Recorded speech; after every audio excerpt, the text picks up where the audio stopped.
Hi, we're back. We're with the legendary Bernard Terry, songwriter, engineer. Welcome to the show. Good to meet you. And, all right. It's a pleasure to be here with you. Um, I know that you've produced several records for several people over the years. Could you just name a few people that you've worked with in the music industry? Well, most people know me for doing the Ready for the World stuff back in 1985. It's probably my biggest project. Most people know me for that. Second to that is MC Breed's biggest single, No Future in Your Front. And I've done some other things in between, before and after, like Mary Davis from the SOS band thing. She was 4 times gold and 1 times platinum. Also Howard Hewitt. And some other artists, local artists that were signed to major labels like Desi Phillips. Big ups to him for including me in that, because doing his record opened the doors for a lot of other records for me to do. So big ups to Desi. Okay. Is there any information or anything you can tell someone that was up and coming, that were running the studio or maybe mixing and mastering? Is there any advice you can give to someone? Well, you gotta have kind of like a basic premise as to why you're doing it, and if you're doing it, if it's worth doing it, give it your all. Do your own research. You gotta have an incredible work ethic, so learn all you can about it.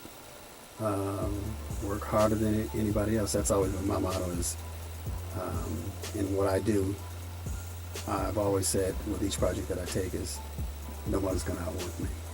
I'm gonna work harder than anybody else. I don't care who it is. So you gotta have that kind of mentality to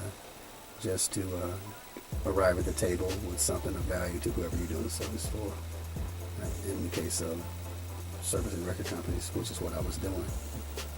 When it comes to mixing and mastering, what are your programs of choice? What is computer of choice? What would you give someone advice as far as them starting off? What would you tell them to get? Well, if you're mixing and mastering, those are, they're businesses, but they're also art forms, and there's a lot of room to develop your style of personality to doing it. So I don't really have any personal rules that I would suggest a person adhere to, because however you do it is however you do it. But I think it's wise to look across that spectrum. Say if you're mixing, well, who's the best out there and what do they use? And that's kind of how I come to those decisions. Pretty much like anything else. What's the most relevant and popular and best software to do it with? And that's what you should learn. Depends on whether you're working on consoles or whether you're working on software, or whatever you're doing for the mixing and mastering. You need to know intimately those tools. And I find it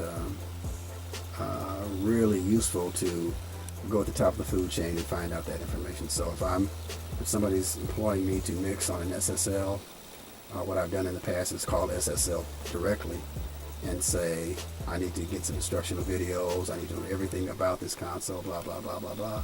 And so when I go into my working environment for my client, I'm totally prepared, and I don't need anybody to hold my hand. Last question: if it's anybody that you can work with, past or present, as an artist, who would that artist be? It would be anyone in particular, but it would be someone who is hungry, dedicated, and is doing something about it before they got here, before I met them. But whoever it is, it's somebody that it's a one-on-one situation, and there's a budget in place for us to walk down that road in a way where we can get to the end of it, then the aforementioned is what I look for. Okay. Well, I appreciate your time. This is Bernard Terry, the legendary engineer, producer, songwriter. See you next time.